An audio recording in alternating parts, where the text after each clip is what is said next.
Hello YouTube, I am the world's #1 breakup coach, Brad Browning. Now if you've seen any of my videos here on YouTube, then you know that I preach the no contact method to get your ex back. So that means that you need to stop contacting your ex and stay away from them for at least 30 days following your breakup,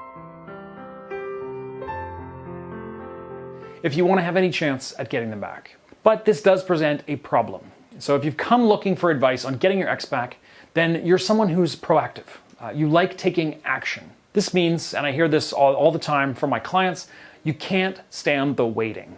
Now, if this sounds familiar, then you're in luck. I'm going to give you 3 concrete actions that you can take right now to not only occupy yourself during no contact, but to actively increase your chances of getting your ex back. And stick around until the end because I'm going to share with you a story of one of my clients for whom the no contact method was impossible and how they got their ex back anyway, with my help, of course. Now, it is time that I stop stalling and take my own advice, so let's dive right into it with my first action to take during no contact, which is to download Tinder. Now, Tinder is a huge part of dating today. And if you don't believe me, well, Tinder has about 1 billion swipes every day. That's billion with a B. So with that in mind, downloading Tinder is not only a great time killer, it can actually help you get your ex back quickly. And it works like this. Since Tinder has over 10 million daily users, chances are, even if your ex isn't on Tinder, one of their friends is. Imagine that friend is swiping through Tinder and sees your profile pop up. Will they tell your ex that you're on Tinder? Maybe they'd keep it to themselves to spare your ex's feelings, but it doesn't end there.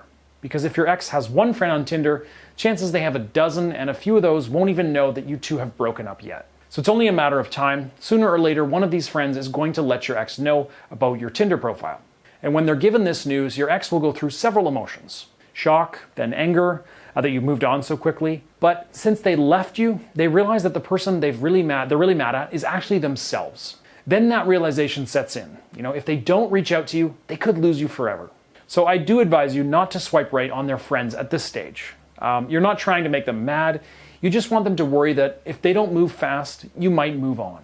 And you don't even have to really use Tinder aside from setting up a profile. I do recommend giving it a shot. Dating during no contact can really improve your confidence and put you in a better headspace to win back your ex when the time comes to end no contact. But first, here's another action that you can take during no contact, and that is to clear the air. So no contact is pretty simple. You're supposed to leave your ex alone to really feel your absence and worry that they might not be able to get you back. But there are a few situations where you can and should contact your ex one last time. Now you want to do this as soon as possible because no contact won't truly begin until you've cleared the air. So one is if you've begged and pleaded with your ex before going on to no contact. In this case, it's important that you reach out one last time and let them know that you respect their decision to end the relationship and that you're going to leave them alone from here on. Another situation where contact is necessary is if the breakup was due to your own actions. So if you cheated, lied, or otherwise, wronged your ex, then it's very necessary to apologize to them clearly and without reservation before going into no contact. So let's quickly talk about how to properly apologize. You want to do this right the first time so that you can properly begin no contact. And an apology consists of 3 parts: an admission of fault, an acknowledgement of their feelings, and a promise to change your behavior. So for example, let's say I broke your favorite vase. I would say, I'm sorry that I broke your vase. I know it was very important to you and that breaking it made you feel sad. I promise to replace the vase and never play football in your living room ever again. Go! Pretty simple, right? But you'd be surprised how many people forget at least one of these 3 steps. So once you've cleared the air with an apology, let's move on to the final way that you can keep busy during no contact while increasing your chances with your ex. And that is trying something new. Now, I know how you feel. I talk to people in your situation every day. Going through a breakup is similar to losing a loved one or suffering from clinical depression. You're in the grips of a deep despair. All you want to do is stay in bed, cry, maybe eat some ice cream. And it's important to let yourself feel this sense of loss if you want to be able to move on. But it's equally important to actually move on. So you need to get off the couch, stop watching YouTube videos, except for mine, and get out into the real world. The end of a relationship usually leaves us with more time on our hands than we're used to, and you need to fill this time by getting out there and trying something new. So think of something you've always wanted to try, whether it's Korean food or going skydiving. The only thing stopping you is you. So if you can get your ass in gear and make a change, you're going to feel better than you did. Trust me on that one. It's the key to getting you out of your head, and if you can manage it, you'll create a brand new memory that's totally separate from your ex. But of course, how will this help you get your ex back, you're probably wondering. Well, the truth is, no matter what your ex said One of the main reasons relationships end is because they feel like there's nothing new to learn about each other. Now, by changing and growing without your ex, they'll realize that you have so much more in store for them if you do get back together. And this shows them that you weren't the problem in the relationship, they were. And this realization alone will have them running back into your arms in a lot of cases. So, folks, those are the 3 actions that you need to take if you're looking to make no contact fly by and also increase your chances of getting your ex back. So, what are you waiting for? Still watching? Well, you must want to hear how my client got her ex back without no contact. Very well, here's how it happened. So my client's name is Carol. Let's just say that's her name anyways.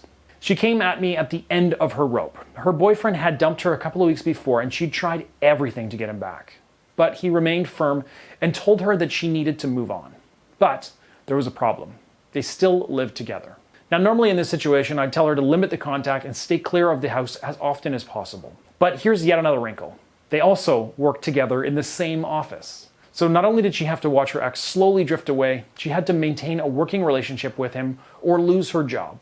She really didn't know what to do. So here was my advice to Carol and to anyone else in this particular sticky situation, I should say. You need to be your best. So if you let me explain, basically, since you can't get away from your ex and do no contact in any real way, you need to take a different approach. Start by clearing the air with your ex. Tell them that you respect their decision and that you won't be bothering them to get back together with you anymore. But since you have to, you hope that you'll still be able to be civil with one another. Then you need to take the high road.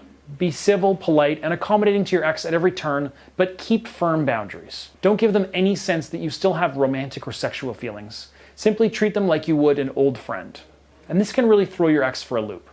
They'll expect either anger or begging at this stage. And if you can meet them with acceptance and good conduct, they'll really believe that you're over them, and that is only going to increase your chances and their attraction for you. So are you in a similar situation to Carol? Maybe it's a great deal more complicated. Well, you're in luck. I do, at this very moment as I'm recording this, currently have a few spots open in my online coaching program.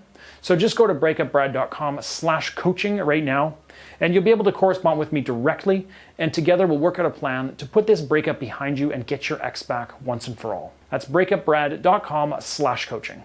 And there's actually other ways that you can use this situation to your advantage as well. So part of my X Factor program is creating jealousy in your ex. And if you do still live together, you can do this simply just by staying out late. During no contact, you'd have to significantly drop hints that you're seeing somebody else. But in this situation, just showing up with messy hair after midnight will let them draw their own conclusions. And I'm happy to say that this approach has actually worked wonders. It only took 2 weeks for Carol's ex to completely change his mind and come crawling back. And since they still lived and worked together, it wasn't a long crawl. All right, folks, there you have it. Thank you so much for watching. Don't forget to like and subscribe to this channel for more content every week, and I'll see you next time.